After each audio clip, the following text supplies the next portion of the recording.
28 जून 2026 रोजीची TET परीक्षा देणाऱ्या उमेदवारांसाठी अत्यंत धक्कादायक बातमी. दिनांक 28 जून 2026 रोजी संपूर्ण महाराष्ट्र राज्यात घेण्यात येणारी शिक्षक पात्रता परीक्षा अर्थात TET 2026 पुढे ढकलण्यात आलेली आहे. सदर परीक्षेच्या अनुषंगाने दिनांक 27/6/2026 रोजी महाराष्ट्र राज्य परीक्षा परिषद पुणे यांनी जाहीर प्रकटन दिलेले आहे. सदरील जाहीर प्रकटन आपण व्हिडिओमध्ये पाहू शकता किंवा महाराष्ट्र राज्य परीक्षा परिषद पुणे यांच्या संकेतस्थळावर देखील सदर जाहीर प्रकटन उपलब्ध आहे. उमेदवारांनी परीक्षेला जाण्यापूर्वी सदरबाबत संपूर्ण माहिती घेऊनच निर्णय घ्यावा.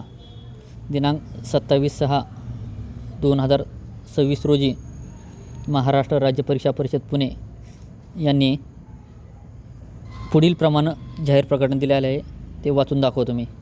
महाराष्ट्र राज्य परीक्षा परिषद मार्फत दिनांक 28 जून 2026 रोजी संपूर्ण महाराष्ट्र राज्यात एकूण 1028 केंद्रावर शिक्षक पात्रता परीक्षा TET 2026 घेण्याचे प्रस्तावित होते. नीट 2026च्या परीक्षेमधील गैरप्रकार लक्षात घेऊन महाराष्ट्र राज्य परीक्षा परिषदेच्या वतीने सुरक्षिततेच्या सर्व उपाययोजना केलेल्या होत्या. तथापि आज दिनांक 27 जून 2026 रोजी पहाटेच्या सुमारास गोपनीय माहितीच्या आधारे भिवंडी येथे काही इसमांकडे या प्रश्नपत्रिकेबद्दल माहिती असल्याचे समजल्याने भिवंडी पोलीस यांनी सदर ठिकाणी धाड घातली.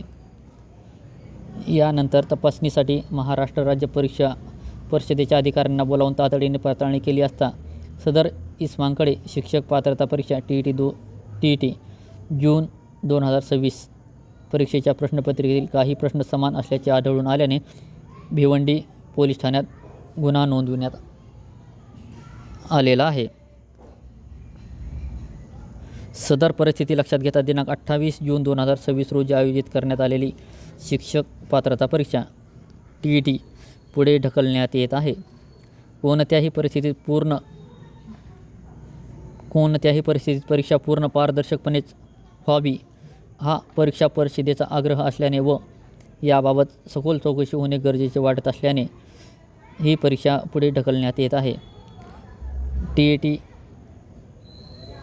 शिक्षक पात्रता परीक्षेबाबत अद्ययावत माहिती महाराष्ट्र राज्य परीक्षा परिषदेच्या वेबसाईटवर प्रसिद्ध करण्यात येईल. आयुक्त महाराष्ट्र राज्य परीक्षा परिषद पुणे अशा पद्धतीचं जाहीर प्रकटन महाराष्ट्र राज्य परीक्षा परिषद पुणे यांच्या वतीनं देण्यात आलेले आहे.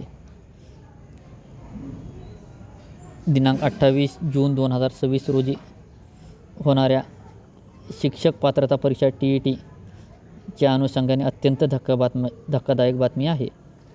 उमेदवारांनी परीक्षेसंबंधी अधिक माहिती घेऊनच परीक्षेबाबत निर्णय घ्यावा. धन्यवाद.